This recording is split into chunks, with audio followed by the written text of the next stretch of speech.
Alright everybody, welcome back to Conquer and Commander. Today I'm going to be discussing the Devour for Power pre-constructed commander deck. This deck is currently available on MTG Online and I believe in paper at various places. And I'll be honest, the deck's actually pretty good the way it's already set up. It's made specifically for the Mimeoplasm to be the commander, and you'll see a bunch of graveyard shenanigans using him in this deck. Let's just start off with the basics. With the land here, we've got 40 different lands. If I recommend anything, is to get any duels you have and go ahead and throw them in there. Sorry, I'm fighting another cold here. There are 40 lands in this deck. You may be able to cut out one or two if you'd like, depending on if you can bring the curve down a little bit. But I was generally pretty happy with the mana base. You do have a variety of ways to help you with your ramp and land problems. Soul Ring, the Signets.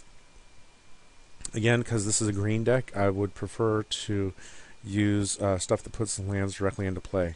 So this last column here is going to be the stuff that I would take out if it were up to me. I would take out all 3 Signets and replace them with stuff like either Farhaven Elf or Explosive Vegetation variants. Cultivate's in here, but Kodama's Reach is not. Solemn Simulacrum, Yavimaya Elder. All these cards are good. Yeah, I would definitely get Kodama's Reach in here. We have actually a wide variety of destruction in this deck. This deck comes with Oblivion Stone, which I believe is like a $15 card or something like that. It's good to have to wipe the board. Unfortunately, it doesn't have any way to tutor it up. So if you had Demonic Tutor or Diabolic Tutor or Grim Tutor or any of those, I would definitely put it in the deck. Tribute to the Wild was... it's a one-shot sacrifice effect, and I did not particularly like it, because it never really got rid of the stuff that I wanted it to get rid of. I would prefer Krosan Grip or even Naturalize. There were times where it was valuable, or it gave you value, but a lot of times it didn't. And it didn't get rid of the problem issues. Relic Crush was fine. Acidic Slime was, pretty good, obviously. Nezumi Grave Robber, I put it in here as Graveyard Hate. I don't think I ever actually used it for its recursion ability. Fleshbrock Marauder, Grave Pact, all these are good. Siphon Flesh was actually pretty good, because it did give you 2/2 guys. Living Death is freaking amazing. I love this card. Dark Hatchling, not bad. Butcher of Malachor, and Avatar of Woe. Most of the times you'll be able to cast Avatar of Woe for just 2 black mana. The deck also has a decent amount of recursion. Artisan of Kozilek is a good late game beater and recursive beater. Desecrator Hag, Eternal Witness, Stitched Together, Gravedigger, Rise from the Grave. Buried Alive I put in recursion because you're specifically putting stuff in your graveyard to recur it. So, I mean, this is a decent amount of stuff. Gravedigger, you could probably replace Gravedigger with something like Phyrexian Reclamation and improve the quality of the deck. These are all your discard / milling cards. People got really annoyed by this stuff. But, you want to make sure that the graveyards are full so that Mimeoplasm has stuff to eat. So, Zadok just costs a ton of mana. Just a ton of mana. So, I'm not sure I would stick him in here.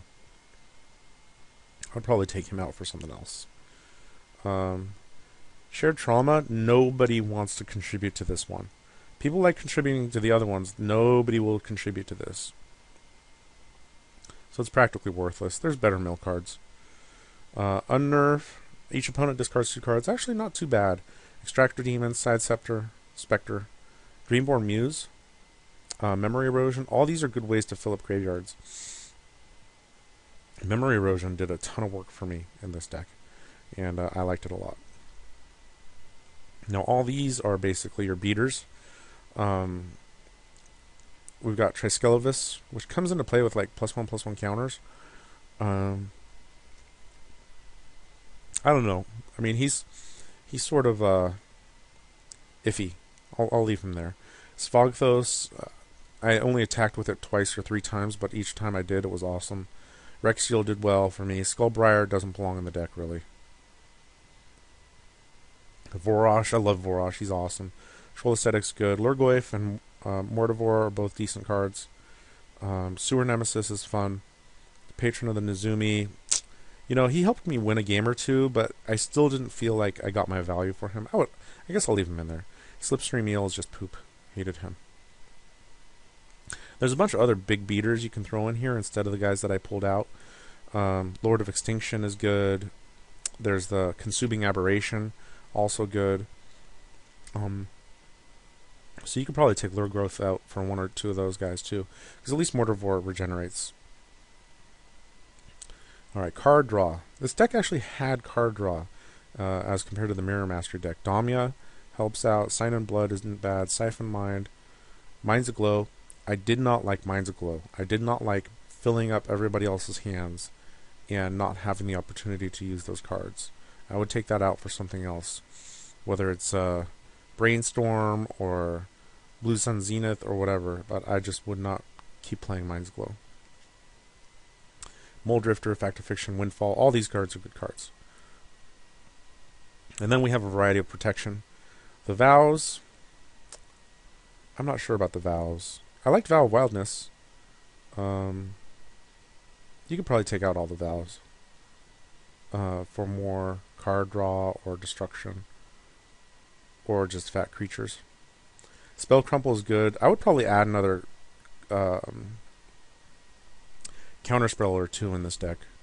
Lightning Greaves is also good. And then Wonder and Brawn are both great in the graveyard, only if you have the lands that you need.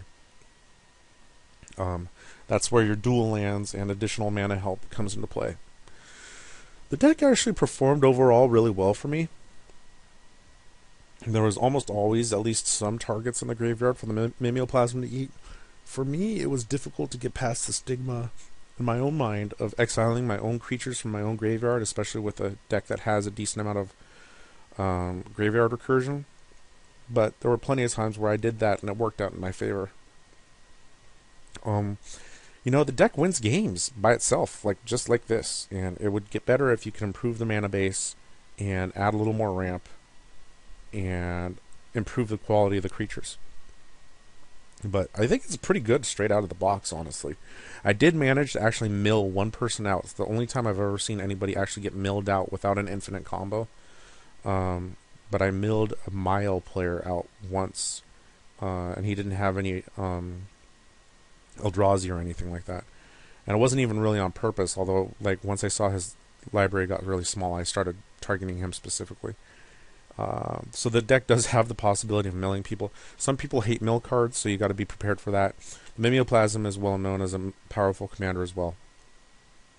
But that's the deck, and I'll show you some games so that you guys can see how the deck does. Alright? Thank you very much.